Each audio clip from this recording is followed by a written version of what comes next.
அகில பாரத இந்து தர்ம சக்தி அருளாளர் பேரவை துவக்கம். நிலவேம்பு சித்தர் ஜெகத்குரு ஸ்ரீ பாபுஜி சுவாமிகள் தொடங்கினார். கோவை மாவட்டம் அழுமிச்சம்பட்டி நாகசக்தி அம்மன் தியான பீடத்தில் சாக்த நெறி என்கின்ற அம்மன் வழிபாட்டை செய்கின்ற அருளாளர்கள் அனைவரையும் ஒருங்கிணைத்து அகில பாரத இந்து தர்ம சக்தி அருளாளர் பேரவை என்ற அமைப்பை துவங்கிய விஸ்வகர்மா ஜெகத்குரு நிலவேம்பு சித்தர் ஸ்ரீ பாபுஜி சுவாமிகள். ஓம் சக்தி. இன்று அகில பாரத இந்து தர்ம சக்தி அருளாளர் பேரவை என்ற அமைப்பை உலக நலன் வேண்டி நாங்கள் ஏற்படுத்தியுள்ளோம். சித்தர் ஸ்ரீ பாபுஜி சுவாமிகள் பேசுகையில், வருகின்ற புத்தாண்டு தொடக்கம் முதல் 2034 ஆண்டுக்குள் உலகத்தில் மோசமான நிலநடுக்கம் ஏற்படும் என்றும், குறிப்பாக தென்னிந்தியாவில் குஜராத், மராட்டியம், கர்நாடகா, கேரளா, தமிழ்நாடு உள்ளிட்ட மாநிலங்கள் இயற்கை சீற்றங்களினால் மோசமான பின் விளைவுகள் ஏற்படும் என்றும் நாகசக்தி அம்மன் பாபுஜி சுவாமிகள் கனவில் தோன்றி சொன்னதாக பேசினார். இந்த மோசமான இயற்கை பேரழிவுகளிலிருந்து மக்களை காப்பாற்ற ஆதி பராசக்தியாக இருக்கும் அம்மனை சாக்த நெறியில் வழிபாடு செய்யும் அருளாளர்கள் ஒன்றிணைந்து பிரம்மாண்டமான மாபெரும் யாகங்களான கஜ பூஜை, அஸ்வ பூஜை, கோ பூஜை, பஞ்சபூத சாந்தி பூஜை, நவகிரக சாந்தி பூஜை போன்ற 5 யாகங்களால் மட்டுமே சாத்தியம்.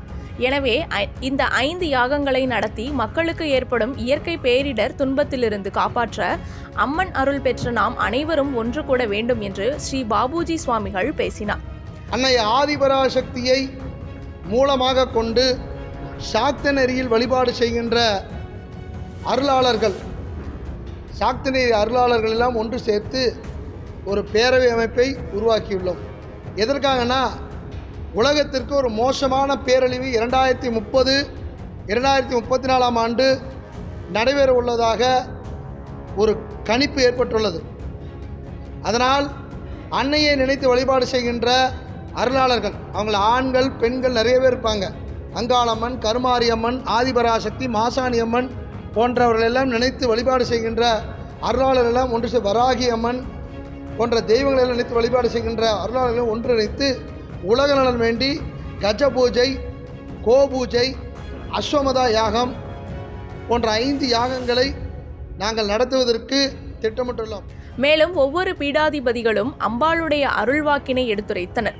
இந்த நல்லதொரு நிகழ்ச்சியில் திருப்பூர் மகாலட்சுமி திருக்கோவில் பீடாதிபதி மகாலட்சுமி சுவாமிகள், வராகி மந்திராலயம் பீடாதிபதி வராகி மணிகண்ட சுவாமிகள், கோவை ஆதீனம் சுவாமிகள், மூர்த்திலிங்க தம்பிரான் சாமிகள், தர்மராஜா பீடாதிபதி கிருஷ்ணமூர்த்தி சுவாமிகள், கொங்கு மண்டல ஜூயர் ஜெகநாத சுவாமிகள், பொள்ளாச்சி சண்முக சுந்தர சுவாமிகள், கருமாரியம்மன் பீடாதிபதி செந்தில் சுவாமிகள், பாஸ்கரா சுவாமிகள், தம்புரான் சம்பத் சுவாமிகள், அகிலாண்டேஸ்வரி அம்மா, பொங்கலூர் சுவாமிகள், விஸ்வாமித்திரர் சுவாமிகள், புவனேஷ் சுவாமிகள் மற்றும் பல்வேறு அருளாளர்கள் கலந்து கொண்டு உலக நலன் வேண்டி சிறப்பு பூஜை செய்தனர்.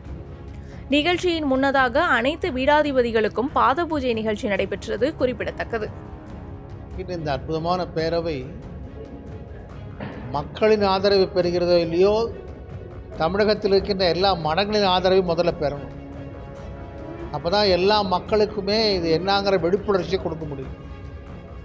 பெருவாரியான மக்கள் தொகை இருக்கின்ற இந்துக்கள் தடுமாறுவது ஏன் அப்படிங்கிறதான் கேள்வி. சிறுபான்மையினரை ஆதரவு அதிகமாகவும் பெரும்பான்மையாக விளங்கக்கூடிய இந்துக்களுக்கு ஏன் இப்படிப்பட்ட ஒரு தடுமாற்றம் வருகிறது?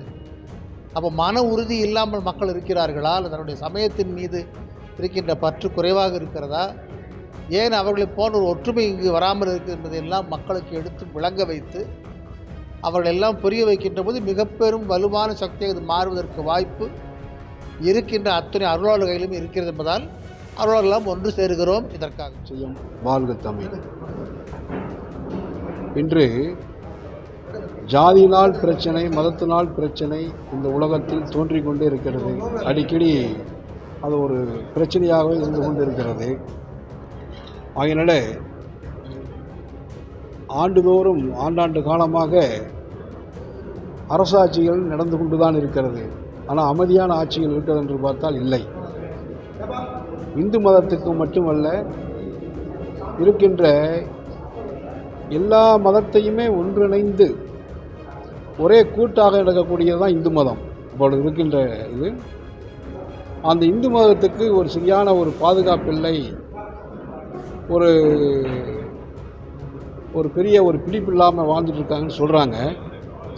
ஆனால் இந்து மதத்துடைய பிடிப்பு மிகப்பெரிய சக்தி, சாதாரண சக்தி அல்ல. அது ஏன்னு கேட்டிங்கன்னா, அரசுகள் அருளாளர்களை மதிக்க வேண்டும், அருளாளர்களுக்கு உண்டான அந்த தகுதியை கொடுக்க வேண்டும். அது கொடுக்குறேன் என்று சொல்லிக் கொண்டிருக்கிறார்களே தவிர அது கிடையாது. அருளாளர்கள் அரசை ஆளுகின்றவர்கள் தருவதோடு அருளாளர்கள் அரசை ஆளப்போகிறார்கள், அந்த அரசை எடுத்துக்கொள்ளப் போகிறார்கள் என்பதை சொல்லி நிறையா பேரழிவுகள் நடந்து கொண்டிருக்கின்ற காரணத்தினால், மனிதனிடத்திலே ஒழுக்கமில்லாத காரணத்தினால், பிரபஞ்சமே மனிதனுடைய மனசு பயங்கர மாசுபடிந்து போனதுனால உலகம் பூரா மாசு படிந்து போச்சு. ஆகையினால நோய் நொடி கவலைகள் தொல்லைகள் இதெல்லாம் வரத்தான் போகிறது, நடக்கத்தான் போகிறது என்பதை சொல்லி இன்னைக்கு நடந்த இந்த நிகழ்வு, நம்ம சாமியினுடைய நாகசக்தி அம்மனுடைய ஆலயத்தில் அருளாளர்கள் ஒன்று சேர்ந்து ஒரு நல்ல ஒரு நிகழ்வுகள் குரு இல்லை என்றால் திருவருளை என்ற மாதிரி, வியாழக்கிழமை குரு பிரம்மா விஷ்ணு சிவாய நமக என்ற இலக்கணத்துக்கு அருளுக்கு இணையாக இங்கே நடைபெற்றிருக்கிறது.